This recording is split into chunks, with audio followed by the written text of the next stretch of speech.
I met my friend 2 years ago through my husband's friend.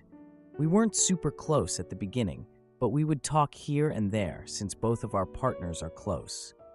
A couple of months after we met, I suffered a really traumatic, spontaneous second trimester miscarriage just hours after announcing it to friends and family. She reached out to offer her condolences, and we began chatting more, although it was primarily about her relationship issues. Weeks after my miscarriage, she sent me what I perceived to be a very insensitive text message about how she found out she was pregnant and wanted to terminate the pregnancy. Given the mental state I was in, I began to disengage from the friendship. We would still text each other, and I was cordial, but I wasn't interested in talking to her much because I just wasn't in the right headspace. I was never rude to her. I never told her how insensitive I found her message. I just kept our communications brief. On top of that, I found out I was pregnant too and was navigating a very high-risk pregnancy, and I just didn't have the bandwidth to deal with her or anyone else's drama. Luckily, both of our pregnancies were successful, and she began reaching out to me more and more after I had my baby. Since we were both going through postpartum together, I decided to engage. However, most of her communications turned back to her relationship issues again. There was always some sort of drama. From my perspective, I tried to help her as best as I could, chatting via text or over the phone whenever she needed to, inviting her to our house whenever they had a fight, even late at night, and so on. Over the course of the last few months, she would message me asking for help or advice and then abruptly stop responding for a few days. Then she would reach back out, asking if we could chat on the phone, then stop responding after I said sure, then text a couple of days later asking for advice, and then stop responding again. I started to get confused and annoyed by this pattern, but whenever I would try to cut back my communication, she would bombard me with like 30 messages back to back, or even reach out to my husband asking why she hadn't heard from me, making me feel bad and prompting me to respond. Anyways, a couple of days ago, the same thing happened. She texted asking for help. I responded, asking for more details. She didn't respond for a few days. She got back to me a few days later saying she was still able to chat, and I responded saying that I was always willing to chat, but she always stops responding. So what kind of support was she looking for? Well, she didn't like that. She sent me a very long, rude message, accusing me of expecting her to answer immediately when she is going through a lot of relationship issues. Her and her partner may be going through a breakup, I think. Told me I was petty for limiting my communication with her after my miscarriage, and said some unkind things about my 6-month-old daughter. She also accused me of blocking her on social media. I didn't. I had deactivated my account a day before. Then proceeded to block me, not before saying she wanted nothing to do with me anymore. My uncle's funeral was also on the day all of this happened, and my patience was very thin, so I guess I came off more curt than I intended. She is going through a lot, and I realize it probably wasn't the right time to bring all of this up. I was just getting irritated. Now for an update. Unfortunately, I recently heard that she experienced a breakdown right after all of this happened and is now in the hospital, and I am feeling very guilty and worried that my response may have triggered all of this. How can I let go of this guilt? She has a lot of stuff going on, and I now regret the message I sent her. Now for a few comments before the update. Comment 1. She is going through a lot. Yeah, this type of woman is always going through a lot. Always. And everyone needs to gather around her and focus entirely on her at all times. I recently heard that she experienced a breakdown right after all of this happened and is now in the hospital. Oh, I bet. She sounds like the type who breaks down but still manages to have her manicure match her satin housecoat. This person is just an attention seeker. She's glommed onto you because you're very nice and a little too trusting. Please, focus on your baby and forget this individual. Comment 2. It's not your fault. Her issues are her issues, and you don't have anything to do with that. She was incredibly insensitive to you several times. Stop being her punching bag and her go-to person. She treated you horribly, not the other way around. Disengage, as it sounds like she gets everything from the relationship and you get nothing. That's not how friendship should work. Now for the update. 2 weeks after the fallout with my friend, I had to go to my uncle's memorial service. He passed away suddenly, and we were all just devastated. His service was at a small chapel, the kind where family members got up and shared their memories about him. You know, the kind of stuff that makes you cry even more. The atmosphere was just somber and heavy, like everyone was super sad. People were recalling their favorite moments with him, and it was just beautiful to hear how he touched so many lives. My uncle was always there for me, and I was just missing him so bad that day. A few days after the service, I got a text from my friend's sister. Apparently, my friend had been discharged from the hospital. The sister mentioned that my friend was struggling, but wanted to reconnect with me. I read that text over and over, debating whether I should reach out. I just remembered the harsh words we exchanged, and it felt like a punch in the gut. During a family dinner later that week, my mom asked me about my friend. She was really worried, wanting to know how she was doing and if we were okay. I just kind of brushed it off, not wanting to bring the conflict up at the dinner table. My family had enough stress to deal with, especially after losing my uncle. Then, later that week, I got a voicemail from my friend asking to meet up. I hesitated for a second, my heart racing, but then I decided to meet her at the local diner where we used to hang out. I thought maybe some good food could help us sort out our issues. When I arrived, I saw her sitting in a corner booth, looking all withdrawn. There was no smile on her face, and it just broke my heart to see her like that. But then, she immediately brought up our past argument, accusing me of abandoning her. I felt completely cornered. I defended myself and tried to explain my feelings leading up to our fallout. As our conversation went on, it escalated. She opened up about dealing with postpartum depression, which I had no idea about. She was going through so much, and I felt so bad for her. Just as the tension seemed to ease a bit, she abruptly accused me of not caring enough. I pointed out that I had been there through all her ups and downs, and this led to another argument.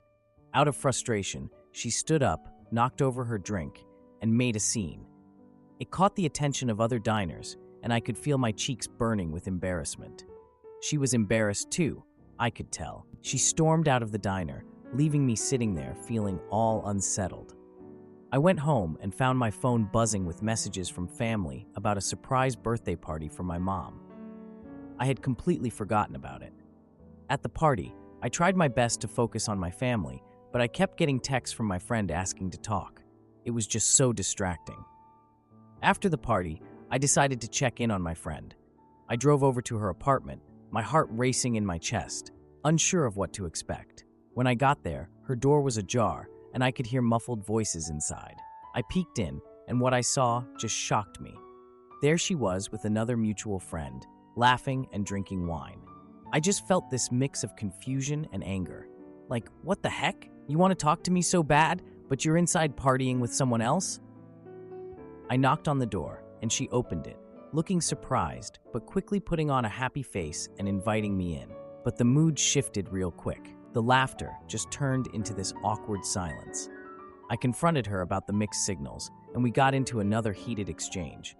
She revealed that she had been avoiding me to cope, but still wanted my support. It felt like a never-ending cycle of drama. The conversation spiraled, and she accused me of being judgmental about her choices.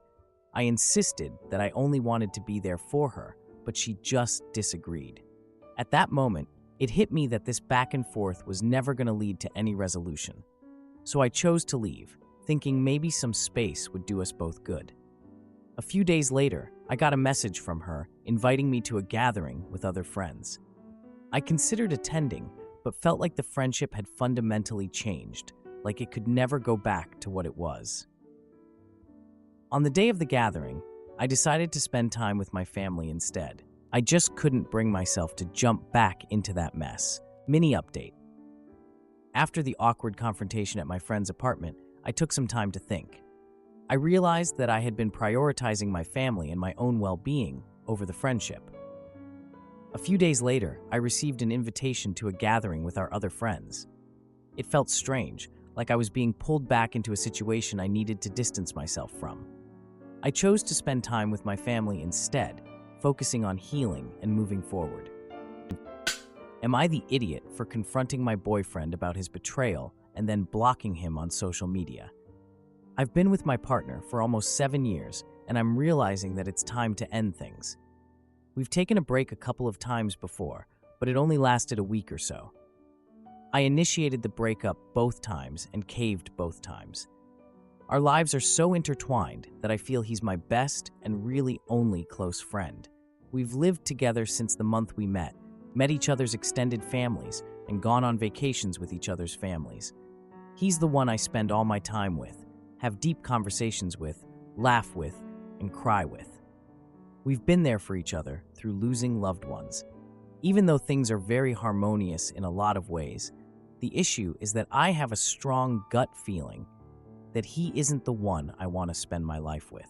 He has body dysmorphia, self-esteem issues, and some recurring family trauma, and it's hard for me to deal with in a way where I don't end up feeling drained.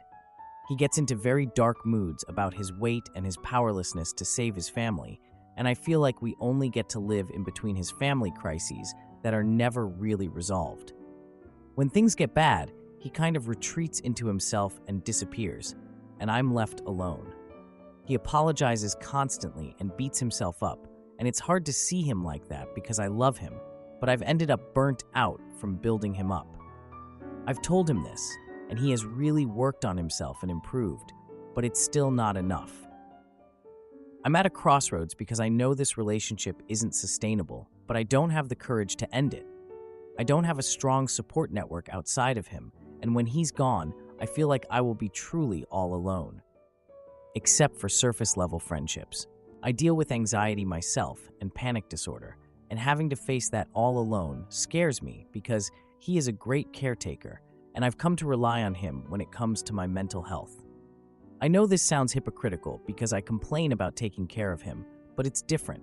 His low self-esteem seeps into every interaction, and he apologizes constantly, almost like apologizing for existing.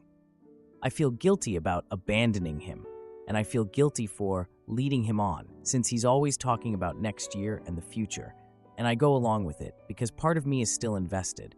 I feel like when I do break up, I'll just end up back with him because he's my entire support system.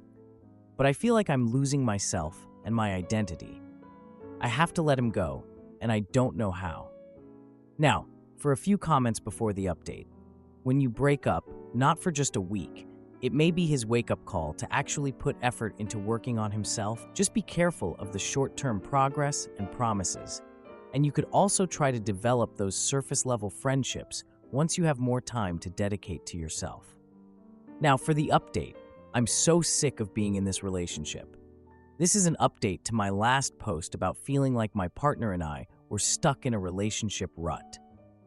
A week after my last post, I finally got the courage to sit down with my partner and have the talk that was long overdue. I picked a quiet evening at home, our usual routine of watching Netflix and eating takeout.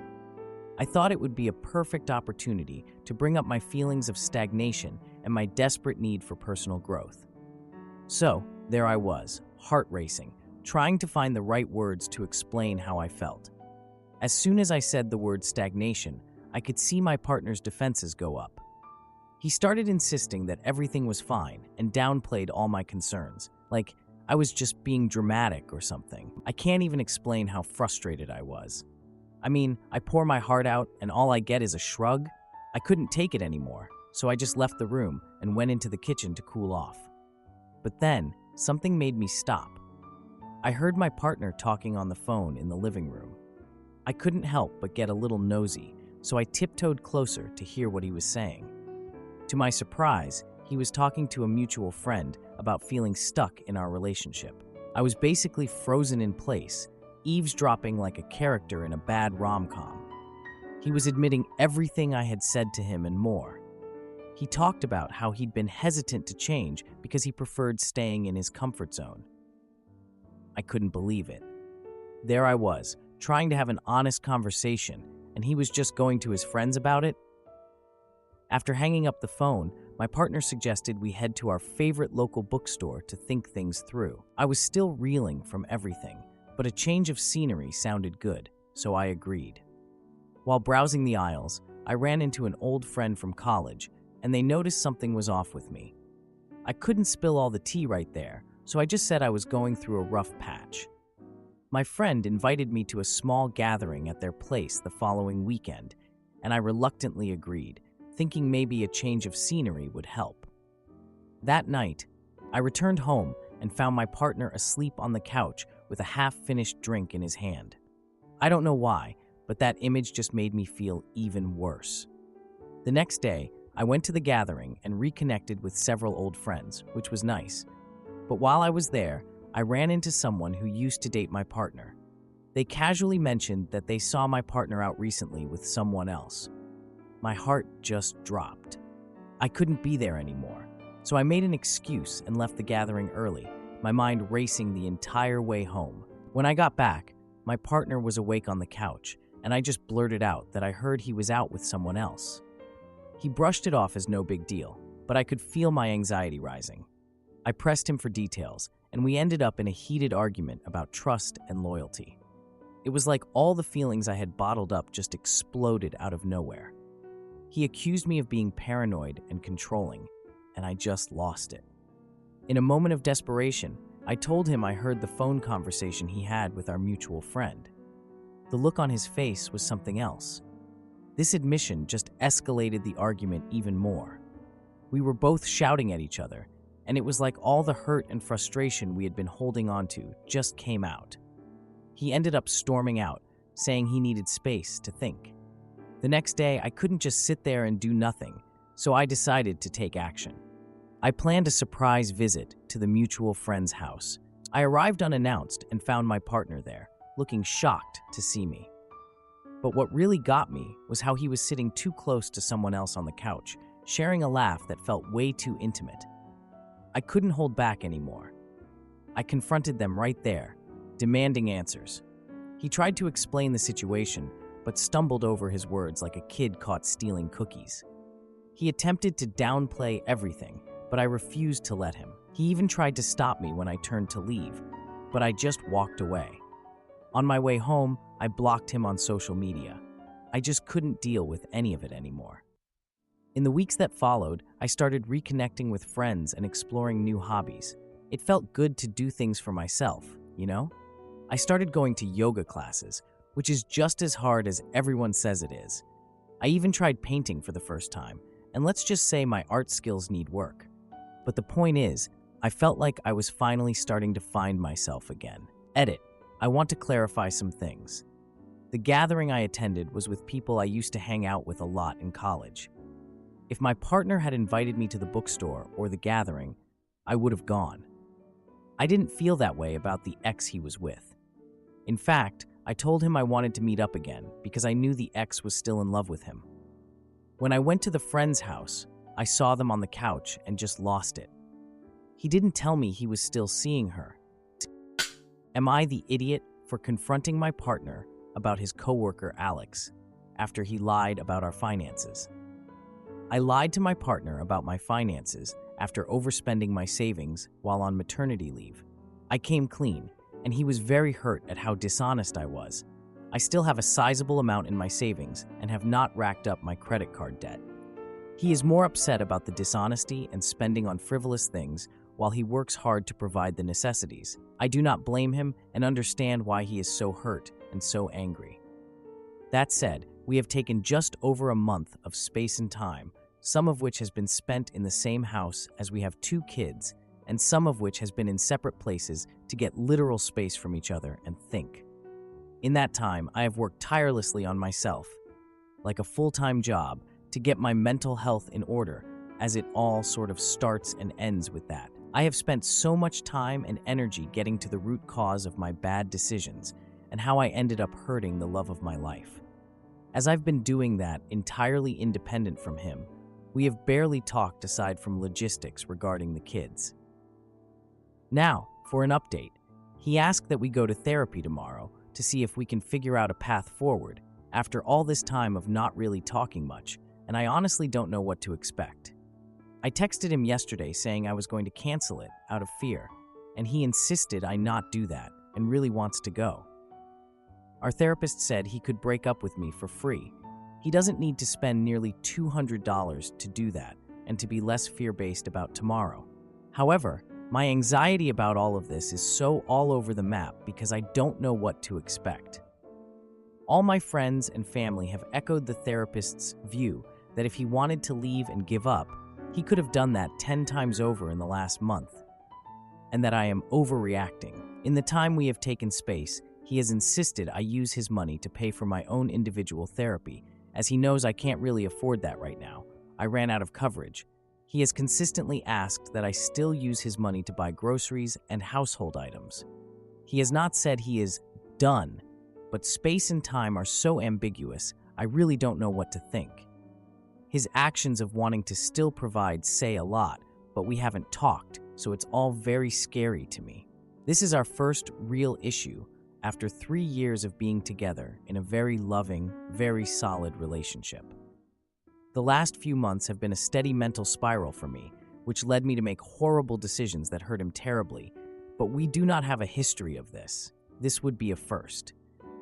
I guess my confusion lies in, to see if there is a path forward. He is kind of holding all the cards. Wouldn't he know himself if there is a path forward? Or am I overthinking this? Now for a few comments before the update. Comment 1. So the therapist is there and is a little like a referee and coach might act during a sports game. They are there to help the two of you talk about the relationship and the problems as each of you sees them and feels them. They find ways to ensure you come to know how your partner truly feels about the events, and vice versa. Then you talk and work out if it can be resolved, and it's not just empty promises. You could talk about this yourselves. Couples do that. It's called good communication. But given you have hidden things and he can't seem to help you clearly understand where he is coming from, it's probably a good idea to have this referee and coach, just as two sports teams can't be left to referee themselves even if their intentions are good. Having a neutral third person in the room helps each of you rebuild trust. Comment 2. Sounds like he wants to help figure out if there is a relationship there worth salvaging, or whether the breach of trust is too much for him to continue with the relationship. And he's self-aware enough to know that's not a decision he can come to on his own without professional help. It can be very difficult to come back from trust issues. He's wanting to give your relationship its best shot while being guided by someone whose job it is to help. You have nothing to lose by going, and everything to lose by not going. So unless you actually want the relationship to end, there's no reason not to go. Now for the update. The therapy session happened a while ago, and I didn't really update because it was a bunch of boring stuff. Basically, we both agreed to work through our issues, and that's what we've been doing. It's been several sessions since then, and my partner has started to open up about his feelings. I mean, he was talking about how he felt abandoned and all that stuff. The therapist helped him articulate things better, which was a relief because I was tired of being the only one doing the talking. On my end, I've been managing our finances better. I created a budget plan and stuck to it, which is a big deal for me. I was always a bit of a free spirit when it came to spending, but I realized I needed to get my act together. Not that my partner was breathing down my neck about it, but he did have some concerns. Anyway, things were going okay-ish. Then, we went to my parents' house for a family dinner. I could tell my partner was a bit distant, but he was engaged in conversations and all that. My dad even asked him about work, and he opened up about the stress he was under. It was good to see him talking to my dad in the kitchen, even if I couldn't hear everything they were saying. After dinner, my partner suggested taking the kids to a local amusement park. He wanted to create happy memories for them, which was sweet. The next day, we went to the amusement park. The kids had a blast, but I noticed my partner was super distracted. He kept checking his phone, which left me feeling uneasy, but I brushed it off as work stress. I mean, who wouldn't be distracted with work on their mind, right? When we got home, I saw my partner's phone left unlocked on the kitchen counter. A notification popped up from a messaging app, and I saw a conversation with someone named Alex. I hesitated for a moment, but curiosity got the best of me, so I opened the app. The messages seemed casual, like they were discussing coffee and stuff. But one message stood out. mentioning meeting up for coffee soon. I couldn't shake off the feeling that something was off. During dinner, I decided to confront my partner about the messages. I asked him who Alex was, and he replied that it was just a coworker. But he seemed annoyed by my question. I don't get why he was annoyed, though. He raised his voice and claimed I was overreacting and that I should trust him. The kids overheard the whole thing, and it was awkward. He left the dinner table abruptly, saying he needed some air. The next day, I reached out to my parents for support. I told my mom everything, and she suggested organizing a family barbecue to lighten the mood. I thought it was a good idea, so I agreed. At the barbecue, my partner seemed more engaged, but I noticed him texting frequently again. After dinner, he pulled me aside and insisted I was imagining things. He said we needed to focus on our family. A week later, I discovered an invitation to a work event in my partner's email. Alex's name was prominently mentioned in the invitation. I brought this up during our next therapy session, and our therapist encouraged us to have an open dialogue about boundaries and trust in our relationship. My partner agreed to set boundaries, but seemed resistant to discussing Alex further. During a friends gathering, I bumped into Alex unexpectedly. He was so friendly and engaging, and he even mentioned that my partner often spoke highly of me. The next therapy session, my partner mentioned wanting to take a break from discussing Alex. I was frustrated, to say the least. I decided to set a firm boundary and insisted we needed to address the main issue. He reluctantly agreed to talk, but revealed he had been feeling overwhelmed by the situation. A few days later, my partner received a promotion at work. He celebrated with a night out with colleagues and invited me to join. I decided to go, hoping to bridge the gap and show my support. But I still felt uneasy about his relationship with Alex. At the event, my partner was so animated and engaged with his coworkers. I felt like an outsider, to be honest. The night ended with my partner receiving a text from Alex during the drive home, which I noticed. I confronted him again about the ongoing secrecy, and we had a heated argument in the parking lot. After all this, I'm just left feeling confused and anxious. The kids are the priority, but I don't know what I should do. The therapist says we should keep talking about it, but I just feel so drained. Edit. We are still in therapy and working on our issues. The kids are doing well and are unaware of the tension. My partner insists Alex is just a friend, but I feel uneasy. If you liked this video, you'll probably like these too. Also, while you're here, please consider subscribing. It's your support that keeps this channel alive and allows me to make better and longer videos. Have a great day.